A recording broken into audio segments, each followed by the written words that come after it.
Bonjour à tous, j'espère que vous allez bien. Aujourd'hui, on va parler sur ce qu'on appelle les jeux d'instruction. On va s'intéresser sur deux architectures, RISC et CISC. Ce sont les architectures les plus importantes et les plus utilisées aujourd'hui. Notre travail a pour objectif, c'est de connaître la définition d'un jeu d'instruction et de l'architecture d'un microprocesseur, de connaître les types d'architecture CISC et RISC, comprendre leurs fonctionnalités et leurs caractéristiques, et de connaître la différence entre ces deux types d'architecture. Voilà notre plan, il est divisé en quatre ou bien en trois parties principales. Une introduction qui contient la définition d'un microprocesseur, ce sera juste un rappel. Aussi, on va parler sur ses caractéristiques et de quelques autres définitions intéressantes. Puis une définition sur l'architecture CISC et l'architecture RISC, puis les caractéristiques de chaque architecture. Et finalement, on va terminer par une petite conclusion. D'abord, qu'est-ce que c'est un microprocesseur? Comme on a déjà vu, le microprocesseur est la partie principale de l'ordinateur. Il est considéré comme le cerveau de l'ordinateur. Son utilité ou bien sa fonctionnalité est liée de tout ce qui concerne les calculs, le traitement et l'exécution des instructions. En fait, le microprocesseur permet de récupérer les instructions du programme de la mémoire principale et les exécute sous une succession des étapes spécifiques. Le microprocesseur se distingue par la complexité de son architecture qui se mesure par le nombre de transistors contenus dans le CPU, le nombre de bits que le processeur peut traiter ensemble. D'ailleurs, les micros actuels peut traiter jusqu'à 64 bits ensemble. La vitesse de l'horloge et ce qui nous intéresse, c'est son architecture qui est liée au jeu d'instruction. Alors, qu'est-ce qu'un jeu d'instruction? D'abord, une instruction est l'opération élémentaire que le processeur peut accomplir.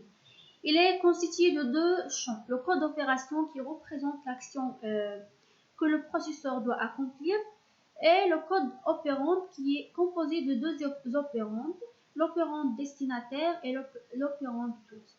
Ce sont les paramètres de l'action. Il peut s'agir d'une donnée ou bien d'une adresse mémoire. Ça dépend du type de traitement. Alors qu'un jeu d'instruction, tout simplement, c'est l'ensemble des instructions machines qu'un processeur d'ordinateur peut exécuter. Ces instructions machines permettent d'effectuer des opérations élémentaires ou plus complexes.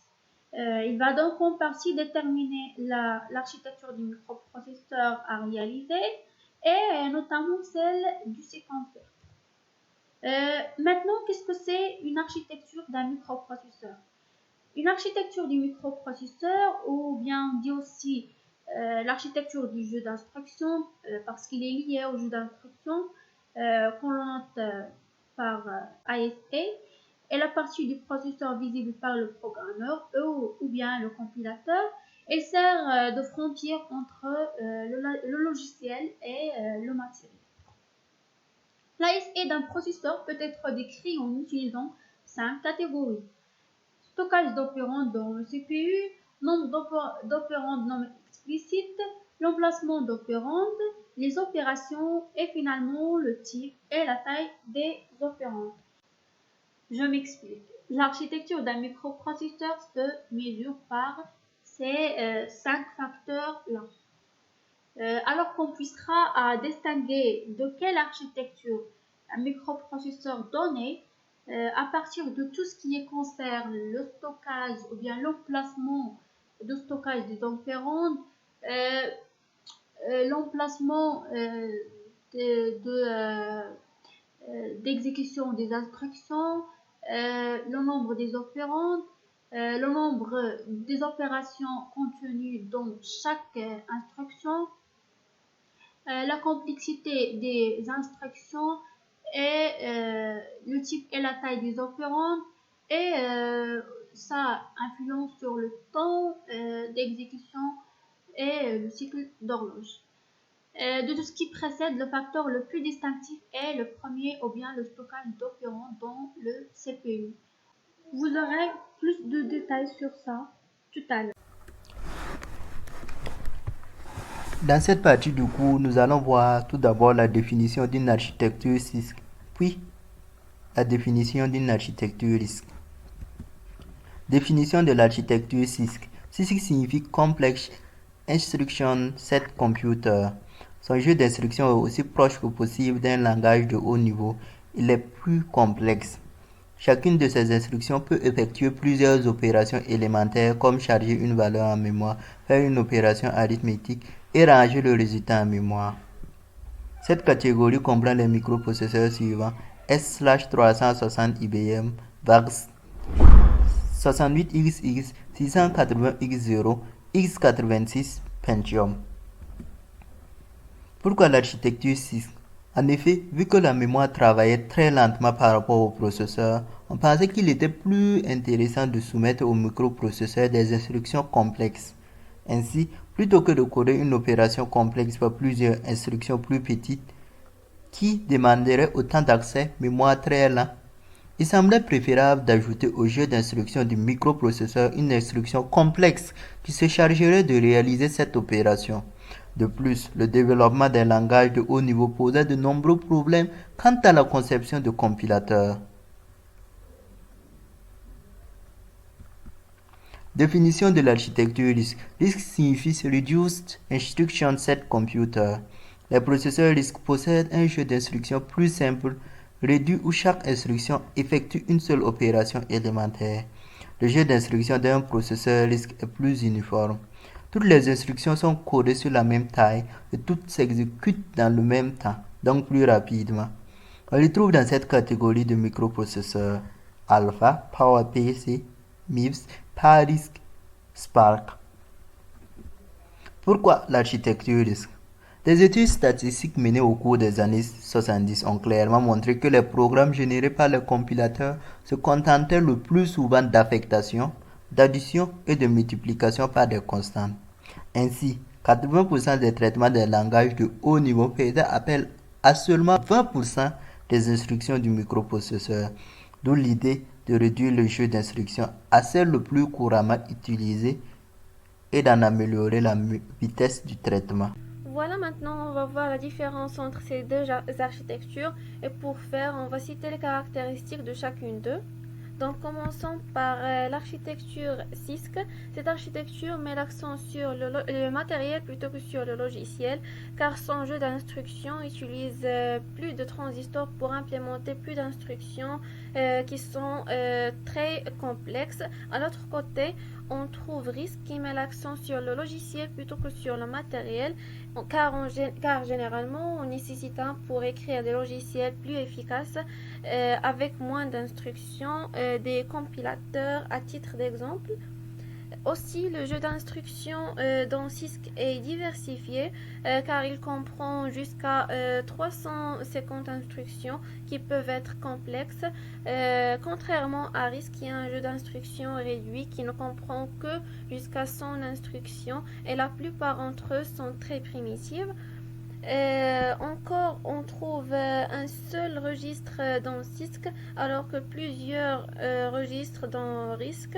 On va voir par la suite pourquoi. Le mode d'adressage est complexe et diversifié dans CISC, contrairement à RISC qui a un mode d'adressage simple et réduit.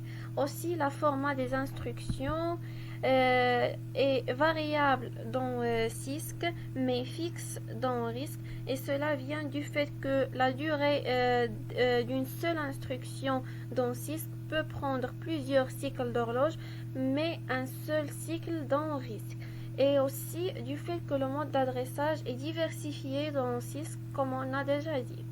Passons maintenant à la façon d'exécution des instructions. RISC utilise l'architecture pipeline.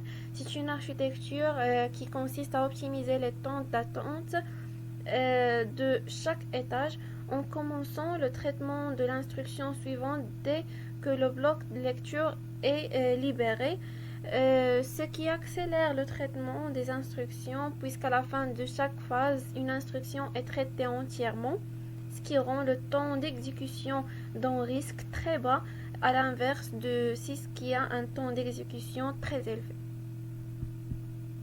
Voilà un schéma qui représente la façon avec laquelle travaille l'architecture pipeline. Dans SISC, toutes les instructions peuvent accéder à la mémoire, mais ce n'est pas le cas dans RISC. C'est seulement load et store qui peuvent faire. Load sert à copier les données de la mémoire dans des registres et store fait l'inverse. C'est-à-dire, les instructions ne peuvent avoir que des registres comme opérandes dans RISC. C'est pour cela qu'on nécessite plusieurs registres dans cette architecture. Pour conclure, les instructions CISC sont complexes et ont tendance à être plus lentes que RISC, mais utilisent moins de cycles avec moins d'instructions. Donc, les processeurs RISC sont conçus pour être exploitables plus facilement, contrairement à CISC qui sont conçus pour être exploitables d'une manière plus complexe et plus chère, et souvent les résultats sont moins brillants. Mais on ne peut pas dire que RISC est mieux que CISC ou l'inverse, car chacun est adapté à une application spécifique, donc cela dépend du domaine d'utilisation d'utilisation. C'était tout pour notre exposé. Espérons que vous en avez bénéficié.